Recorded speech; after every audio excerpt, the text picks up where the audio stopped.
I'm making this video to give you some easy chord ideas. If you know how to play basic first position chords like an E chord, a D chord, and so forth, you're going to walk away from this video with a whole new set of ideas. Well, new for some of you. Some of you may know about these, but we're going to look at 5 different chord progressions that take advantage of open strings. And so the first one we're going to look at is an E. And what you do is you just reposition that E chord and play it in different spots in the neck. Listen to that. Still the E chord, at least in terms of the way I'm making the chord. But if I play it in different spots, I get a whole different sound. So here's our first little arrangement. It sounds like this.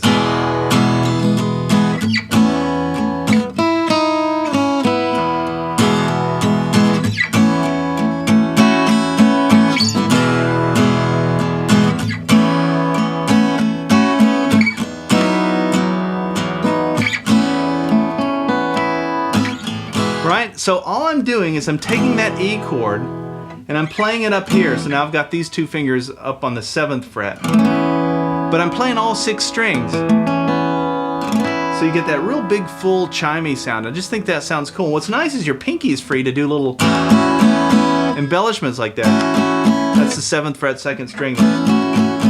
Now I did that, and I also did a little walk down, also taking advantage of that open 1 string. So that's 5th fret, 2nd string, 4th fret, down to the 2nd fret.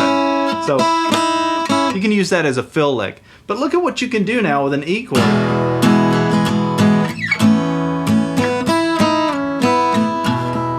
So play around with that. You might come up with some ideas or maybe work that into a song. And you've heard this in other songs too. Actually, all of these arrangements are things that I've heard in other songs. Here's one other variation off the E chord. You can come up to the 5th fret, or at least where these 2 fingers are in the 5th fret. Get a different sound. Walk it down. So you can walk it down a fret each time.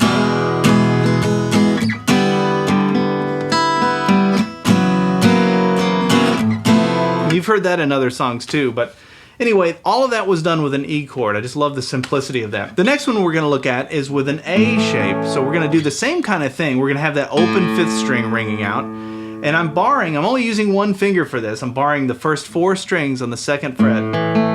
But we're going to play strings 5, 4, 3, and 2. So if you can play that, then you can move that up to the 7th fret. That would be your 4 chord, and then move it up to the 9th fret. That's your 5 chord. And see how it sounds different with that open A in the bass. And so you could just get a lot of mileage out of that. And you can do embellishments. Because you've got the free fingers there to be able to do that. So play around with the A shape and see what you can come up with that open A ringing out in the droning out in the bass. In fact, you could combine the E shape progression with the A shape and come up with a whole song that way. Another one that's really cool, we're going into the minor key now, is to take an A minor. And you can see I didn't put a lot of time into these little arrangements. I just wanted to give you the idea for what you can do with them. But if you take an A minor chord and you move it up 2 frets, so now my index finger's on the 3rd fret, 2nd string. Now watch this. Now I'm going to switch. I'm going to bar on the 5th fret, strings 4, 3, and 2, but with that open A in the bass, and then back to that A minor shape. Now I've got this little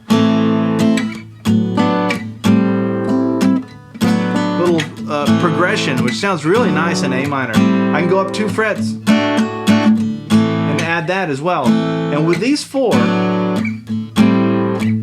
you can come up with all kinds of really cool ideas. In fact, that'd be a great challenge to take these chords in this little A minor arrangement and rearrange the chords and see what you can come up with. You can even throw in some pentatonic licks if you want. A minor pentatonic. That kind of thing. Just little fillers and things. But you can really start to write some cool stuff when you're using these chords with these open strings. Now let's take a look at the D chord and what we can do with it. Now you can see I'm just moving up the open strings here. So we started with the open E, we're on the open A, now open D. And with the D chord, there's a lot of stuff that you can do.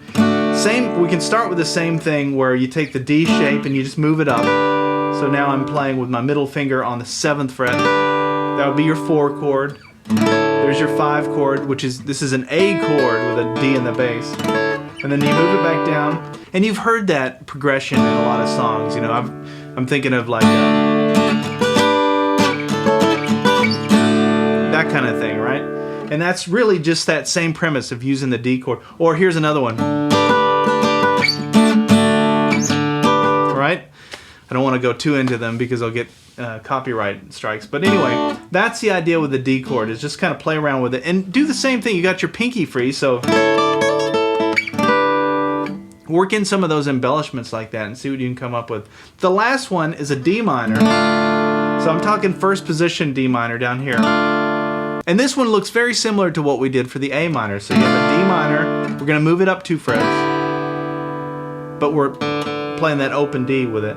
And then we're going to play the D shape, where my middle finger is on the 5th fret there, and move that up 2 frets. Now that's very similar, like I said, to what we did with the A minor. Remember?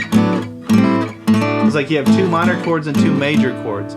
So we're doing the same thing. But what's cool about that is you can combine the A minor arrangement with the D minor one now. So this could all be your 1 chord.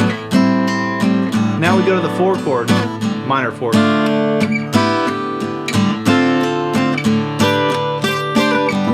Right? Look at that, it's really cool. And then we throw in an E, E7, and then we go back to the A minor. So those are 5 different arrangements that are based off very basic chord shapes, and hopefully that's given some of you an idea or two for some really fun things you can do with open chords, just moving them up and playing them in different spots on the neck.